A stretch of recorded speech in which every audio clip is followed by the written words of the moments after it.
علیکم ورحمۃ اللہ وبرکاتہ۔ الحمدللہ رب العالمین والصلاۃ والسلام علی سید المرسلین وعلی آلہ وصحبہ اجمعین، اما بعد۔ قال صدر انجمن حکم صاحبان، قابل احترام اساتذہ کرام اور میرے پیارے بھائیوں اور بہنوں، آج کی سالہ انجمن میں جس موضوع کو لے کر آپ حضرات کے سامنے حاضر ہوئی ہوں وہ ہے حقوق والدین۔ قال اللہ تعالی اعوذ باللہ من الشیطان الرجیم، بسم اللہ الرحمن الرحیم۔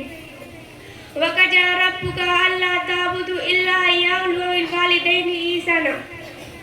اسلامی بھائیوں، کیا آپ بتلا سکتے ہیں کہ اللہ کے بعد وہ دنیا کی کون سی ہستی ہے جس کے احسان ہم پر سب سے زیادہ ہے؟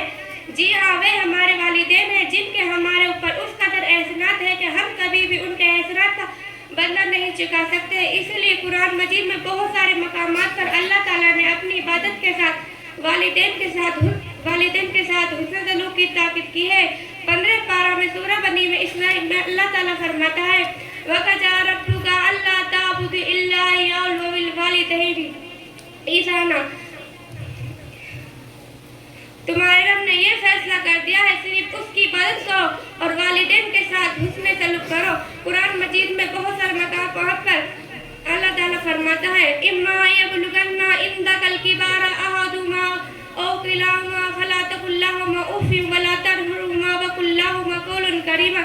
اگر تم میں سے والدین میں سے کوئی ایک یا دونوں بڑھاپے کو پہنچ جائے تو ان سے اف تک نہ کہو، ان سے نرمی کے ساتھ بات کرو، ان کے لیے شفقت اور رحمت کی بازو پھیلا دو اور یہ دعا کرتے رہو اے میرا رب، جیسے ان دونوں نے مجھے بچپن میں پالا تو بھی ان پر رحم فرما۔ اور اسلام بھائیوں، والدین کا مقام بے مرتبہ ہماری شریعت میں اسلامیہ میں بہت زبردست بتایا گیا ہے۔ ایک حدیث میں رسول اکرم صلی اللہ علیہ وسلم نے فرمایا والد کی ناراضگی کو اللہ کی ناراضگی قرار دیا ہے۔ ایک مرتبہ رسول صلی اللہ علیہ وسلم سے کسی نے پوچھا اے اللہ کے رسول، میرے اچھے سلوک کا سب سے زیادہ حقدار کون ہے؟ آپ صلی اللہ علیہ وسلم نے فرمایا تمہاری ماں۔ اس نے پھر پوچھا اس کے بعد کون ہے؟ آپ نے پھر فرمایا تمہاری ماں۔ اس نے پھر سوال کیا اس کے بعد پھر کون ہے؟ آپ نے فرمایا تمہاری ماں۔ چوتھی مرتبہ جب اس نے پوچھا تو اس کے بعد کون ہے؟ آپ نے فرمایا تمہارے والد۔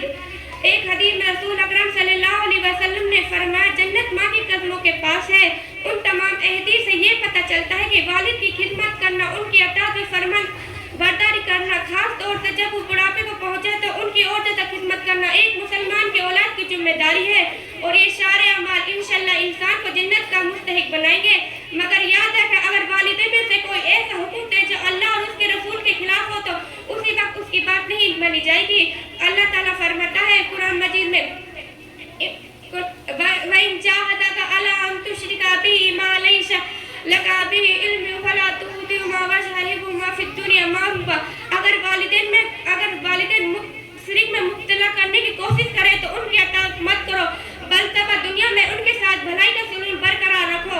اللہ تعالیٰ سے دعا ہے کہ ہمیں اپنے والدین کی خدمت و اطاعت کرنے کی توفیق